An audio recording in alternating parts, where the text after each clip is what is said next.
Bonjour, Margot, je suis chargée de mission Ville Connectée à Inéo City, Inéo-sur-Seine. Aujourd'hui, on est une commune de 23 000 habitants et on est confronté, comme un certain nombre de communes en Île-de-France, à tout un tas de problématiques comme réduire les consommations d'énergie, l'incivilité, assurer la sécurité de nos concitoyens, promouvoir les commerces de proximité et rendre accessible la santé à tous. Avec Pascal de chez Engie Inéo, on aimerait trouver des solutions à toutes ces problématiques. Bonjour Margot, bonjour, je suis Pascal Agostini, je suis responsable de projet au sein d'Engie Inéo. Nous sommes intégrateurs de solutions et nous cherchons au quotidien à répondre aux enjeux des collectivités et pour répondre à leurs problématiques, notamment en matière de sécurité, de mobilité, d'éclairage public, d'accompagnement à la santé et ainsi de suite. Tout ça dans une thématique que nous avons nommée Ville et territoires connectés. Bon, alors c'est vrai qu'on entend beaucoup parler de ville connectée, de smart city, voilà. C'est des concepts qui sont très parlants et très vendeurs.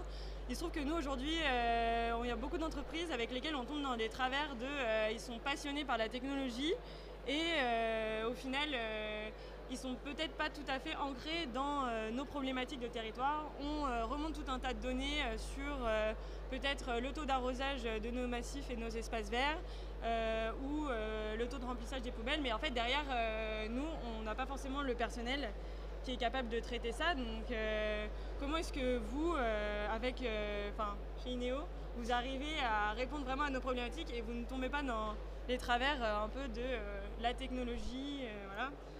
Et par exemple... Ok, effectivement, l'idée c'est de prendre en considération votre ville, Margot. Pour nous, une ville est singulière et les solutions qu'on va trouver sur une ville ne pourront pas être copiées-collées vers une autre. Donc on va construire les usages ensemble, puisque vous êtes certainement la meilleure personne, la plus à même à définir les problématiques et à co-construire avec nous aussi les fonctionnalités de demain pour répondre à vos enjeux. Et donc il y a quelques années, nous avons décidé de créer une structure qui est nommée les Labs. Cette structure-là a 2 implantations géographiques, une en Île-de-France et une dans la région de Marseille, pour pouvoir co-construire avec nos clients. Alors qu'est-ce qu'on y fait dans ces labs?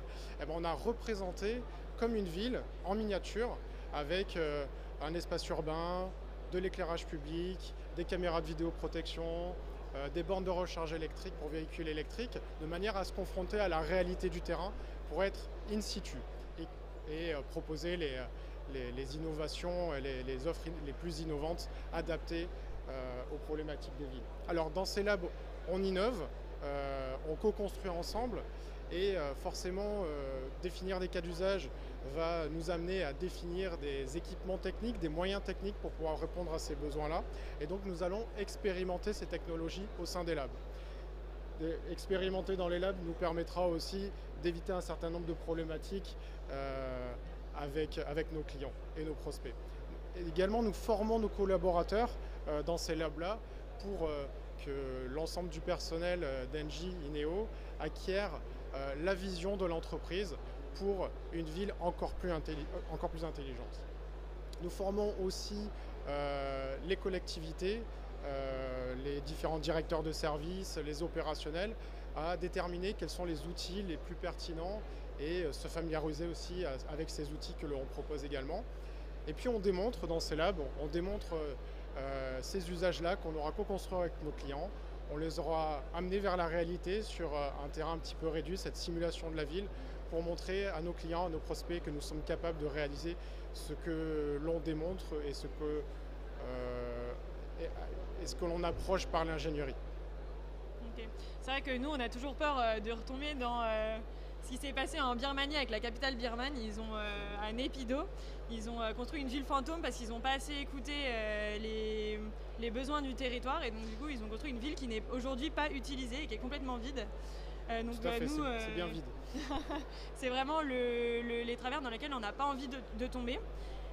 Donc c'est vrai que nous, vous avez déjà une personne, un expert de NJ, du centre de R&D, du pôle environnement et société, qui est en train de nous accompagner dans une démarche d'études territoriales.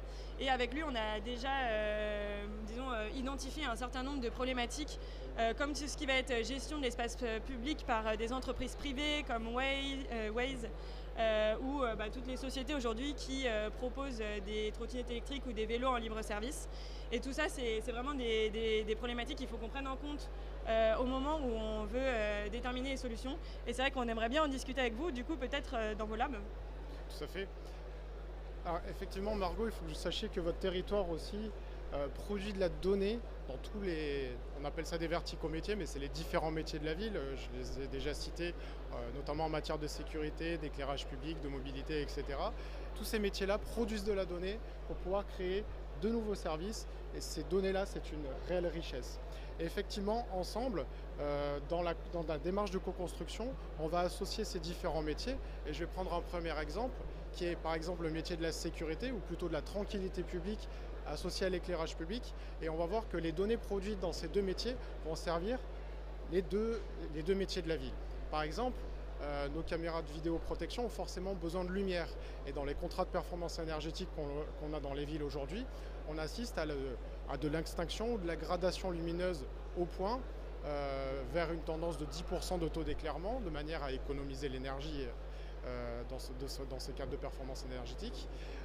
Par contre, nos caméras ont besoin de luminosité. Il faut que les opérateurs de sécurité, les acteurs de la sécurité puissent actionner l'éclairage public à travers une seule et même interface, à travers un seul et même outil.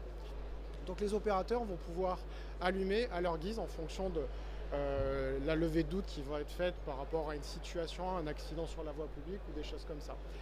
De la même manière, l'éclairage public va aussi venir chercher de la donnée dans le vertical sécurité, puisque dans le vertical sécurité, avec nos caméras, on pourra y effectuer du comptage et voir quelle est la fréquentation d'un espace piéton, d'un espace public, pour pouvoir associer une programmation des taux d'éclairement de l'éclairage public.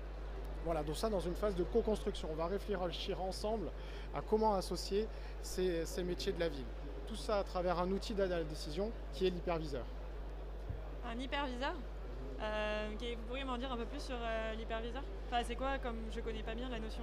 Alors, l'hyperviseur, c'est un outil logiciel qui va vous permettre de gérer votre territoire. Si on peut faire un rapprochement, on peut rapprocher par exemple à la domotique. La domotique va vous permettre d'apporter du confort à votre domicile tout en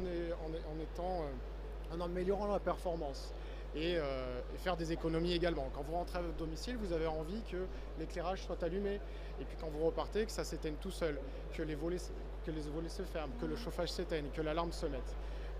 Tous ces scénarios d'automatisation, on va pouvoir les faire en se connectant sur les différents métiers de votre ville pour pouvoir imaginer des automatisations et une vue globale en vue de cette performance-là. Alors évidemment, le fait d'avoir un seul et même outil qui permet de tout gérer va permettre de rationaliser les coûts en agrégeant les données issues des verticaux métiers. C'est vrai que tout ça, ça paraît très bien, mais nous on est une petite commune, donc on n'a pas beaucoup de bâtiments communaux. Est-ce que cette solution, c'est pas des choses qui coûteraient un peu trop cher pour nous? Alors, on va approcher ces métiers-là qui sont extrêmement importants dans la ville, mais d'une certaine manière pour optimiser l'efficacité des services. Je vais prendre comme exemple le centre de supervision urbain associé à vos opérations de tranquillité publique. Vous avez un opérateur qui va éventuellement regarder les caméras pour identifier du flag ou des choses comme ça, assurer ses opérations de tranquillité publique, pardon. Et l'idée, c'est de lui donner les outils pour être encore plus performant. C'est de remonter des alertes issues de l'espace public, de la voirie, des bâtiments publics, pour qu'il ne traite que des choses intéressantes. Au-delà de ça, on peut mettre en place aussi des outils qui vont l'aider dans sa prise de décision et notamment l'aider dans des phases où il est sollicité par exemple par la police nationale dans le cadre de requêtes, de requêtes sur enquête par des officiers de police judiciaire. Et l'opérateur va être submergé de demandes de consultation des images, d'extraction vidéo. On va lui mettre des outils qui vont lui permettre de gagner du temps dans la recherche d'images, notamment de l'analyse d'images à base d'intelligence artificielle. Et l'opérateur n'a plus qu'à formuler une phrase du type « je recherche une personne avec tel signalement, un haut de telle couleur, manche courte, etc. » Et le système va lui sortir les occurrences associées. Et il va gagner énormément de temps. Le travail d'un opérateur, ça sera comme le travail de 6 opérateurs en quelque sorte, en termes d'optimisation de ce service-là. De même que sur la partie éclairage public, on va optimiser les niveaux d'éclairement de manière automatisée en prenant en compte les données qui sont produites par la voirie. Et on pourra en moyenne économiser jusqu'à 80% de notre énergie. Ok. Ah ouais, ça paraît très intéressant.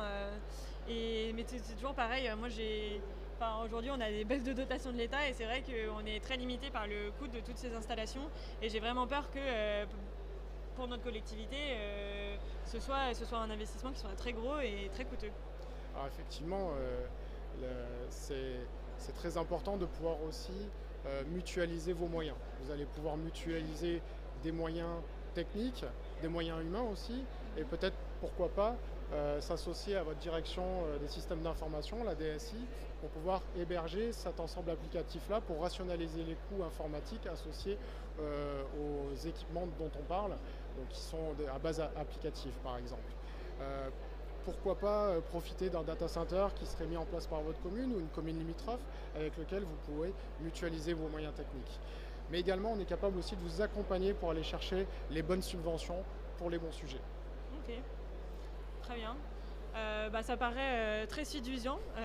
Non, mais nous, ça peut vraiment nous aider. Et aujourd'hui, imaginons que vous veuillez sortir un marché pour ce genre de technologie. Moi, dans mes équipes, personnellement, c'est sur des sujets sur lesquels je ne suis pas tout à fait à l'aise technologiquement parlant. Et je pense que dans mes équipes, on n'a pas forcément non plus toutes les ressources. Et en plus, de sortir des marchés comme ça coûte très cher.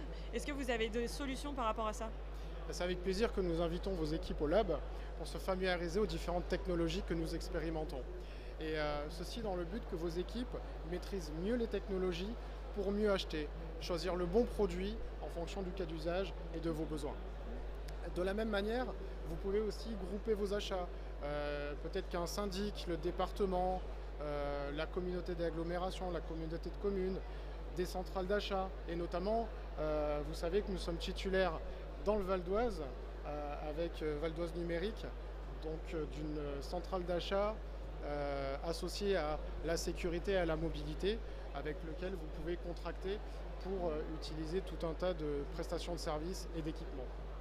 Ok, intéressant. Pour des prix négociés évidemment, puisqu'il y a un effet volume derrière, et une procédure également simplifiée. Et si l'investissement est trop élevé pour nous, disons qu'au départ, parce que j'imagine que tous ces coûts en termes de data center, vous avez parlé de data center, d'éventuellement de cloud privé, j'imagine qu'il y a toute une architecture réseau et informatique derrière qui coûte assez cher. Est-ce que vous avez des solutions par rapport à ça ? Tout à fait. Alors, si les dépenses d'investissement direct vous font un petit peu peur par rapport à toutes ces technologies-là, nous sommes capables de vous proposer des formules de type LOA, des locations avec option d'achat sur la partie matérielle. Et puis nous pouvons aussi adapter des formules, des prestations de services, et notamment la maintenance, avec une maintenance à la carte, où vous ne payez que ce dont vous avez besoin. Ok, super. J'ai hâte de reparler de tout ça avec vous dans notre prochaine session de travail dans votre lab à Lieusaint. Moi aussi Margot, merci, à très bientôt. Au revoir. Merci à vous, au revoir.